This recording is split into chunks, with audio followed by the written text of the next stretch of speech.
సూక్ష్మ మార్గంబు గనుగొని సుఖియుగాక జపతపాదుల సలుపుచూ జడత నొంది ఏలజీవుండు ఇటువంటి ఎడరునందా కల్పనాతీత యోగాత్మ కేవలాత్మ.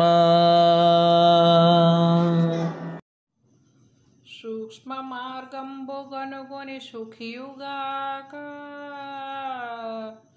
జపతపాదులు సలుపుచు జడత నొంది ఏలజీవుండు ఇటువంటి ఎడరునంద కల్పనాతీత యోగాత్మ కేవలాత్మ.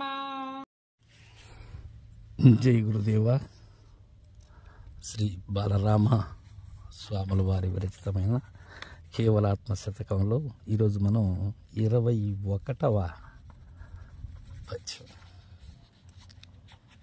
మానవుడు మోసపోతూ ఉన్నాడు, ఈ శాస్త్ర వాసనలకు లోనై కర్మవశ బంధములతో కర్మజ్ఞానం అనే ముడిలో అని తెలియచేస్తూ ఇంకా చెప్తున్నాడు.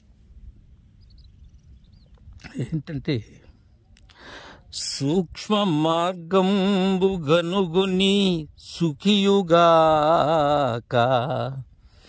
సుఖము అంటే ఎలాంటి సుఖమై ఉండాలి? ఇది భయము లేని సుఖమై ఉండాలి. అంతేగాని ఏదో మనకున్న సిరి సంపదలో లేకపోతే వాటితో వచ్చేటువంటి సుఖం కాదు ఇక్కడ. ఇది మార్పు లేని సుఖం, ఎల్లప్పుడూ ఉండేటువంటి సుఖం అది.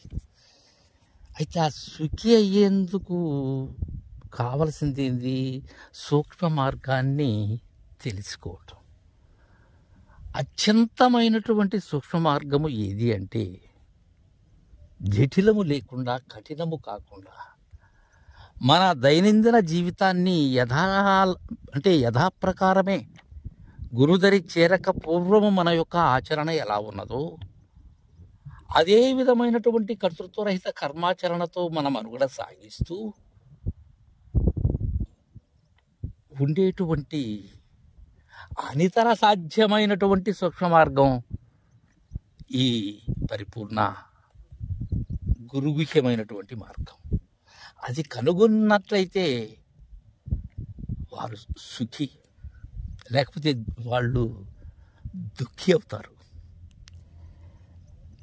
అలా కాకుండా జపతపాదులు సలుపుసు జడత నుండి ఈ మంత్రాదుల యొక్క వాటితో జపమాలలు చేతపూని జపిస్తూ, అది ఏ మంత్రాలైనా సరే వాటిని జపిస్తూ, అలానే తపస్సులతో అంటే ఈ ధ్యానాదులతో వాటిలో మమేకమవుతూ జడత నుండి. జడత అంటే నిశ్చేష్టత, అంటే మనసు, అలానే ధ్యానంలో మనసు జడత ఉంటుంది. శరీరము ఈ చేష్టలు ఉడిగి ఉండేటువంటి విధానం ఎప్పుడు ఈ జపతపాదుల్లో వస్తుంది. అది దానివల్ల ఏం చేయాలి? నిశ్చేష్టతగా ఉన్న దానివల్ల ఉపయోగం ఏంది? ఏమన్నా ఉన్నదంటే ఏమీ ఉండదు.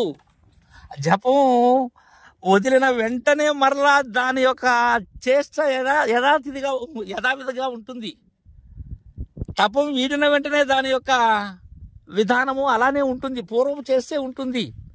అలా కాదు, సూక్ష్మ మార్గంపు తెలిస్తే అది నిరంతర సుఖమది. జడతనుంది ఏల జీవుండు ఇటువంటి ఎడరునంద. ఎందుకు ఈ జీవుడు, ఎందుకు ఈ మానవుడు ఇలాంటి ఎడరు అంటే ఇలాంటి భంగాన్ని, ఇలాంటి జడుపుతో నిరంతరం శోకసంద్రంలో ఎందుకు ఉండాలి? సూక్ష్మ మార్గం కనుగొన్నట్లయితే సుఖిగా జీవించవచ్చు కదా, సుఖిగా మనుగడ సాధించవచ్చు కదా అని తెలియజేస్తూ కల్పనాతీత యోగాత్మ కేవలాత్మ. జై గురుదేవా.